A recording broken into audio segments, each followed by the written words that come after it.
Philosophy was the main catalyst of the American Revolution. The Stamp Act, the Declaration of Independence, and John Locke's writings presented philosophical debates within the colonies. The Stamp Act triggered a response from John Locke's ideas about representation. This idea was forbidden by the British government.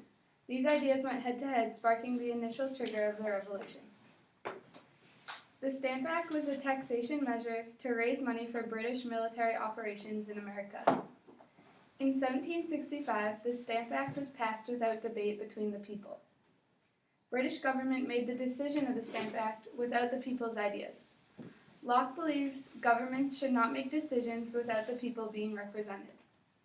They need a representative in Parliament so the people have a bigger say than the kings and gods.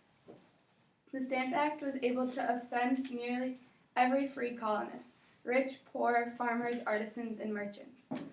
A quote to sum up the idea was, "But more and more colonists insisted that Britain had no right to tax them at all, since Americans were unrepresented in the House of Commons."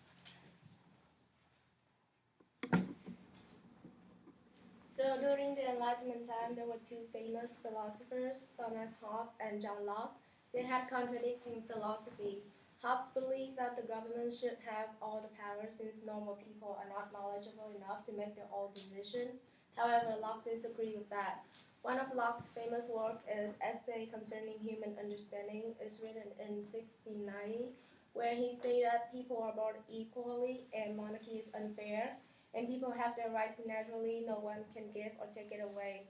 According to Faulkner, empire henceforth be seen as a collection of equal parts held together by loyalty to constitutional monarch, not a system in which one part rule over the other. So how it led to the American Revolution. So during that time, people are treated unequally. The British government imposed new tax through the Stamp Act or the Sugar Act, and the Boston Massacre, where British fired innocent people. So, and because the American colonial is very influenced by Locke's philosophy on liberty, power, and freedom. Therefore, people disagree with how the British government rule, so they stand up and fight for their liberty. Another quote from Faulkner is John Locke's theory of natural rights that existed prior to the establishment of government offered a powerful justification for colonial resistance.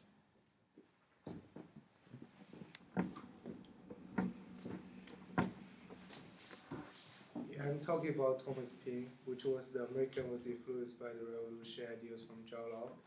There's also two writings that influenced it, which are the Declaration of Independence and the Common Sense by Thomas Paine. Both of the writings indicate the revolution and the impact of the ideas rises the American Revolution. On January 10, 1776, Thomas Paine published his book called Common Sense, and the publication of the book exposed the darkness and the oppressive nature of British Empire. The humbling effect of this book to people are incommensurable. It can be said that this book promoted the United States to be independent from the British Empire. And when the Common Sense issued for 3 months, it sold 120,000. Total sales amount to 500,000. In North America, you can say like almost every adult male has read this book or heard about this book before. And I have a quote from Thomas Paine, which is writing in the book. In England, a king has little more to do than make war and give away places, which in plain terms is symbolic that the nation has set it together by the years. A pretty business indeed for men to follow alike 100,000 stealing for a year for and wash it into the beginning. And also in the book, Faulkner have a saying that Paine proved a new style of political writing, and one designed to explain dramatically public sphere where public discussion took place.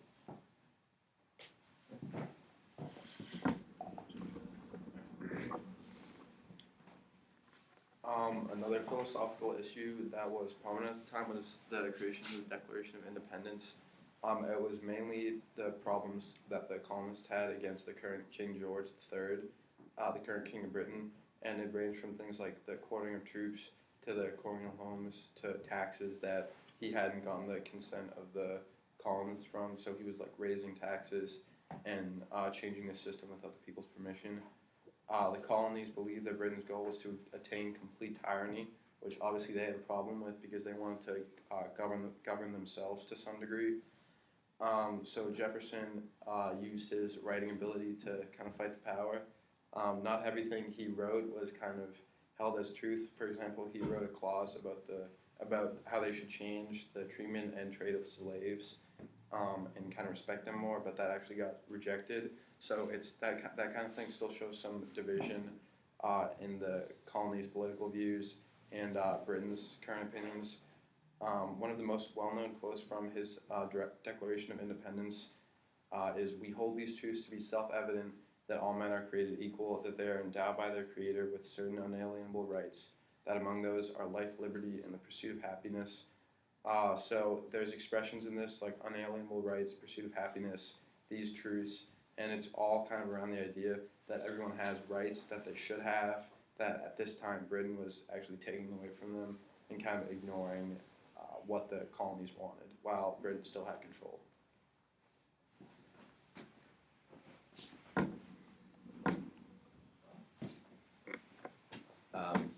Jefferson also mentions that government derives its power from the consent of the governed. He also said that when a government was disrespecting people's natural rights, people have the right to alter or to abolish it.